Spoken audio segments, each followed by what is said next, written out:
ಬರೇ ಒಗಟ್ಟಿನಿಂದ ಮಾತಾಡಿದ್ರೆ ನನಗೆ ಹೇಗೆ ತಿಳಿಬೇಕು? ಏನಾಯ್ತು ಬಿಡಿಸಿ ಹೇಳು. ಯಾವಾಗ ಗಿಡಗ? ಹೇಳ್ತೀನಿ, ಅವನು ಬೇರೆ ಯಾರು ಅಲ್ಲ, ನೀವು ಊರಿನ ಹಳ್ಳಿ ಹೊಡೆದಾಗ ಅಷ್ಟೇ ಅಲ್ಲ, ಶ್ರೀಮಂತ ಅವನೊಬ್ಬ ಕಾಮುಕ ಕಣ್ರಿ, ಕಾಮುಕ. ಯಾರು ಗಂಗಾ ಕಾಮುಕ? ಬೇಗ ಹೇಳು. ಅವನು ಎದೆ ಬಗ್ದು ಅದೇ ರಕ್ತದಿಂದ ನಿನಗೆ ಹಣ್ಣಿಗೆ ತಿಲಕ ಹಚ್ತೀನಿ.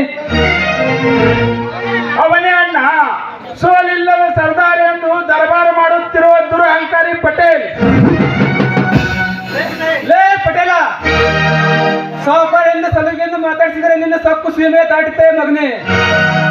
18 ವರ್ಷಗಳ ಹಿಂದ ನಿನ್ನ ಮುಂದೆ ಬೂಟಿ ನೇಟ್ ತಿಂದು ಮರ್ತೇನೆ ನಾಲಾಯಕ. ಇಂದು ನನ್ನ ಹೆಂಡತಿ ಮ್ಯಾಗೆ ಕಾಮ ದೃಷ್ಟಿ ಬೀರಿದು ನಿನ್ನ ಕಣ್ಣುಗಳನ್ನು ಕಿತ್ತಿ ಆ ದೇವರಿಗೆ ನಿವೇದನೆ ಮಾಡಿದೆ. ನಾನು ರಾಜೇಶ್ನೇ ಅಲ್ಲ. ಅವನೊಬ್ಬ ಶ್ರೀಮಂತ ಅಷ್ಟೇ ಅಲ್ಲ, ಅವನೊಬ್ಬ ಕಾಮುಕ. ಅಂತವನನ್ನು ಕೊಂದು ನೀವೇಕೆ ಕೊಲೆ ಹಾಕ್ತೀರಾ? ಅವನು ನನ್ನ ಮೇಲೆ ಬಲಾತ್ಕಾರ ಪ್ರಯತ್ನ ಮಾಡಿದ್ದಾನೆ. ಅಂತ ಪಾಪಿಗೆ ಆ ದೇವರು ಸರಿಯಾದ ಶಿಕ್ಷೆ ಕೊಟ್ಟೆ ಕೊಡ್ತಾರೆ. ಆದಷ್ಟು ಬೇಗ ಅವನ ಸರ್ವನಾಶ ಆಗೇ ಆಗುತ್ತೆ. ಸ್ವಾಮಿ, ಒಂದು ವೇಳೆ ಗೋಪಿ ಬರ್ತಿದ್ರೆ ನಾನು ಬಂದು ನನ್ನ ಮುಖ ನಿಮ್ಗೆ ತೋರಿಸ್ತಿದ್ದಿಲ್ಲ, ನೀ ತೋರಿಸ್ತಿಲ್ಲ. ಅಲ್ಲೇ ನನ್ನ ಪ್ರಾಣವನ್ನು ಬಿಟ್ಟು ಬಿಡ್ತಿದ್ದೆ ಸ್ವಾಮಿ, ಬಿಟ್ಟು ಬಿಡ್ತಿದ್ದೆ.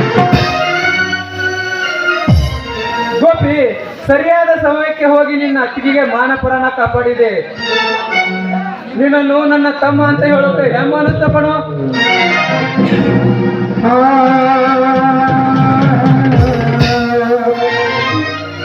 ಅಣ್ಣ, ಅತ್ತಿಗೆಗೆ ಏನಾದ್ರೂ ಹೆಚ್ಚು ಕಡಿಮೆ ಆದ್ರೆ ನಾನೇನು ಬದುಕ್ತೇನೆ ಅಣ್ಣ.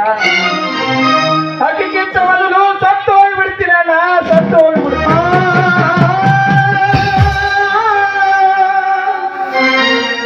ಸಮಾಧಾನ ಸೋದರ, ಎಲ್ಲೋದಕ್ಕೂ ಆ ದೇವರಿದ್ದಾನೆ. ಗೋಪಿ, ನೀನು ಪರೀಕ್ಷೆಯಲ್ಲಿ ಪಾಸ್ ಆದ ವಿಷಯನು ಪೇಪರ್ನಲ್ಲಿ ಓದಿ ತಿಳಿದೆ ಬಹಳ ಸಂತೋಷವಾಯ್ತು. ಹೌದು ಅಣ್ಣ. ಹೌದಾ ಗೋಪಿ, ನಿನಗೆ ನೌಕರಿ ಸಿಗುತ್ತೆ ಅಂದ್ರೆ ಇಷ್ಟು ದಿನ ನಾನು ಮಾಡಿದ ಪೂಜೆಗೆ ಒಂದು ಫಲ ಸಿಕ್ತು.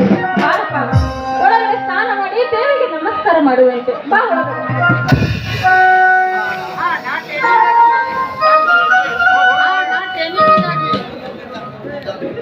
ಹಾ ಹಾ, ಟ್ರೈನಿಂಗಿಗಾಗಿ ನನಗೂ 1 ವರ್ಷ ಬೆಂಗಳೂರಿಗೆ ಹಾಕಿದ್ದಾರೆ. ಅದಕ್ಕೆ ಏನು, ನೀನು ಬೆಂಗಳೂರಿಗೆ ಹೋಗ್ತೀಯಾ? ಇಲ್ಲಪ್ಪ, ಹೋಗ್ಬೇಡ. ನೀನು ಬೆಂಗಳೂರಿಗೆ ಹೋಗ್ದ್ರೆ ನಮ್ಗೆ ಇಲ್ಲಿ ಹುಚ್ಚ ಹಿಡ್ದಂಗೆ ಆಗ್ತದೆ. ಹೋಗ್ಬೇಡಪ್ಪ, ಹೋಗ್ಬೇಡ.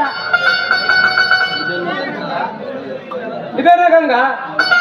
ಅಂದು ಅವನು ಓದಿ ನಿಲ್ಲಬಾರ್ದಂದು ನೀನು ತಾಳಿ ಬಿಚ್ಚಿ ಕೊಟ್ಟವಳು ಇದ್ದು ಅವನು ವಿದ್ಯಾಭ್ಯಾಸಕ್ಕೆ ಅಡ್ಡಿಪಡಿಸೋಯ. ಅವನು ಹೋಗಿದ್ರೆ ನೌಕರಿ ಹೇಗೆ ಬರುತ್ತೆ? ನಿನ್ನ ಕನಸು ಹೇಗೆ ನನಸಾಗುತ್ತೆ? ರೀ, ಅದು ಹಾಗಲ್ಲ ರೀ. ಅವನನ್ನು ಬಿಟ್ಟು ಹೇಗೆ ರೀ ನೀವು 1 ವರ್ಷ ಇರೋದು?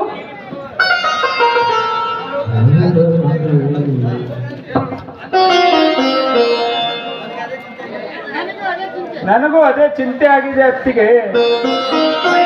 ತಾಯಿ ಇಲ್ಲದ ಈ ತಬ್ಬಲಿಗೆ ನೀವೇ ಹೆತ್ತ ತಾಯಿ ಅಂತ ನಿಮ್ಮನ್ನು ಬಿಟ್ಟು ಹೋಗಕ್ಕೆ ಮನಸ್ಸೇ ಇಲ್ಲ. ಆದ್ರೆ ಅತ್ತಿಗೆ, ನಿಮ್ಮ ಕನಸು ನೆನಸಾಗಬೇಕಾದ್ರೆ ನನಗೆ ಹೋಗಲೇಬೇಕು. ನಾನಿನ್ನು ರೆಡಿ ಆಗುತ್ತೀನಿ ಅತ್ತಿಗೆ.